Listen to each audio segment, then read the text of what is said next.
I'm Cookie Miller, and this is Worth the Wait. Join me every week as I explore profound weight loss solutions beyond just diet and exercise, because a lifestyle change starts with changing your mind.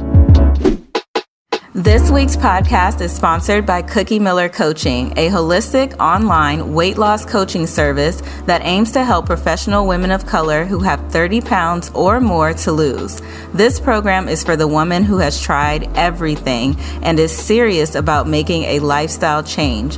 Visit cookiemiller.com to apply. We're enrolling new clients for 2022 now. Space is limited. What's up, guys? Welcome back to Worth the Wait. I'm your host, Cookie Miller, and today we are talking about body types and how your body type can impact your aesthetic weight loss goals. So with this one, we got a lot to go over, so let's just go ahead and get into it.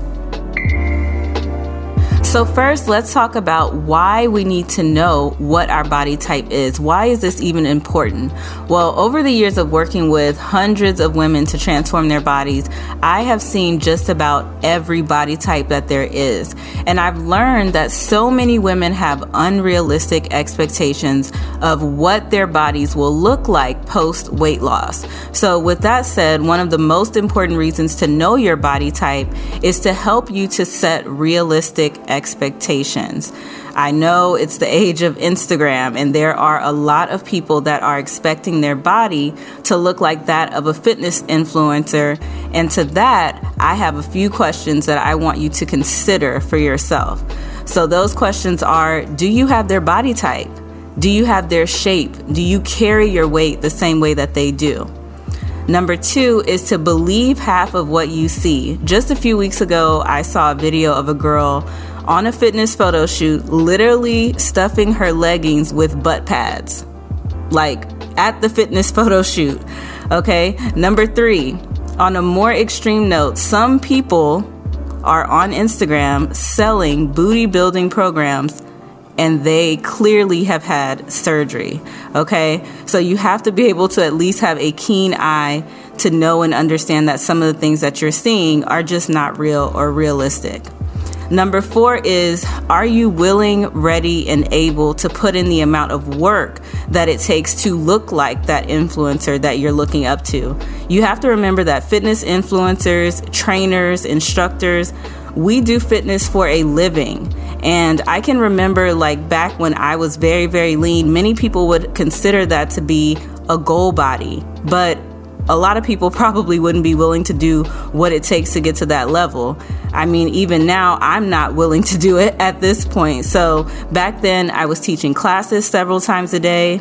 Sometimes I was doing my own training. I was training clients in person, where I'd sometimes work out with my clients. If you add all of that up, it's literally hours of exercise every single day.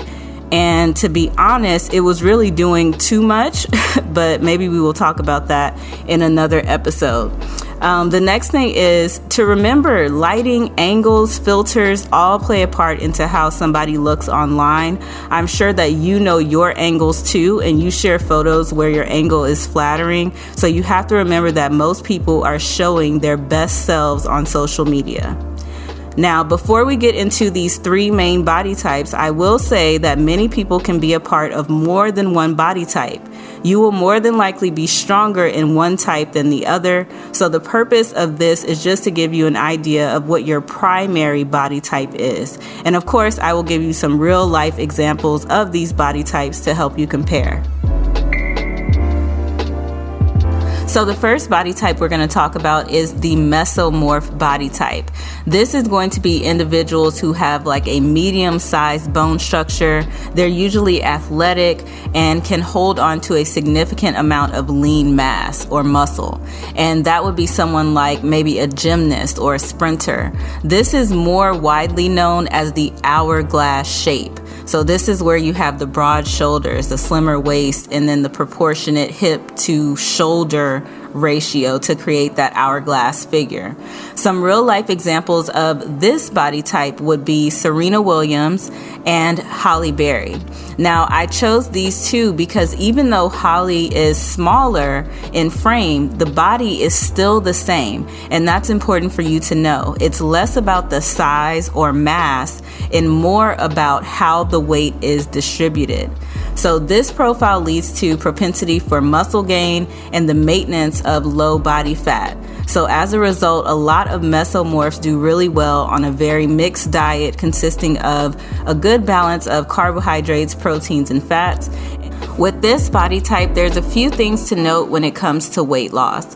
One thing is that this person who has this body type is probably going to lose their fat very evenly all over because their weight is pretty much distributed evenly. So in other words, that person can still have that same hourglass shape and just hold a little bit more mass and maybe be heavier. And when they lose weight, they'll just be a smaller version of that same body type. Now, the thing about this body type is that there is a 70% chance that this is genetic. So if you did not necessarily get blessed with this body type, there is a slim chance that you can really get to this body type and maintain it very easily. Another thing to note is that most mesomorphs will look like what they do and how they train. So there can be, even if we go back to the example, right, of Halle Berry and we talk about Serena Williams looks the way that she trains. You know, she lifts heavy. She does a lot of high intensity type of work, a lot of quick twitch muscle fiber type movements that really build the muscles up. And so that's the way that she looks.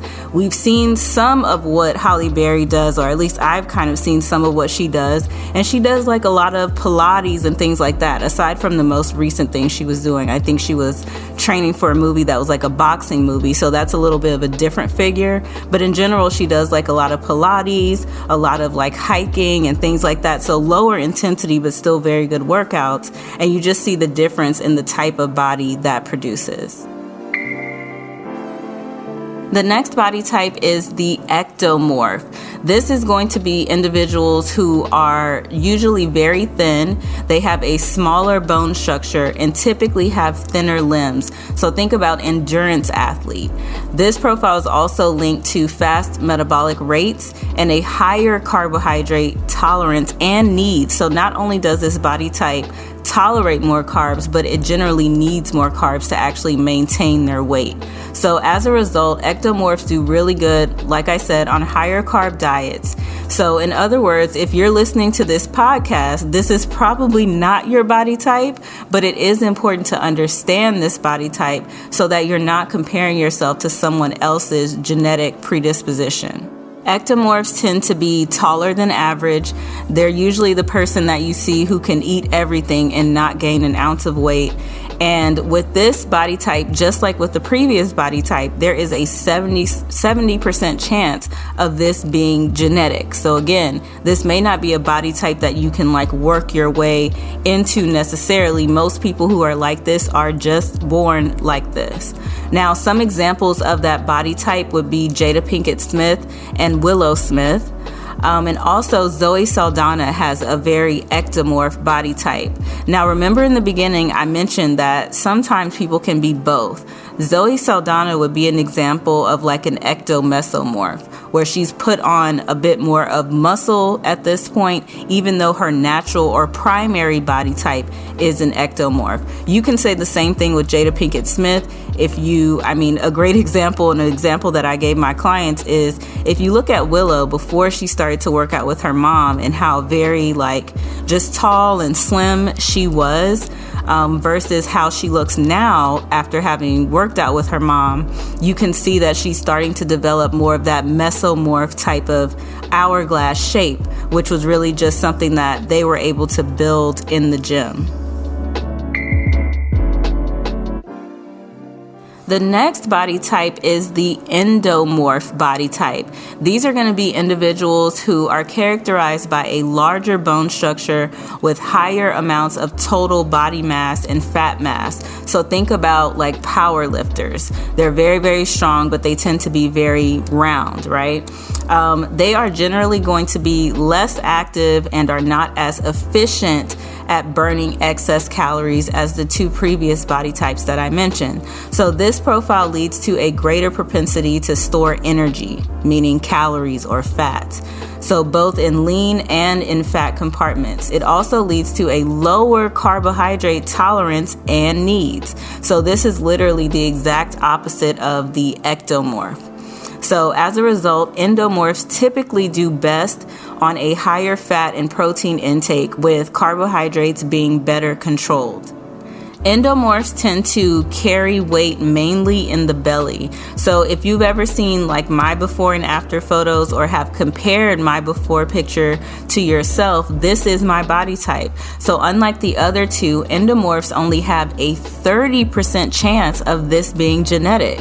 So this is actually good news because it means that the body type can change. So for example, a lot of endomorphs have the power to change their body type to lean more toward the Mesomorph body type.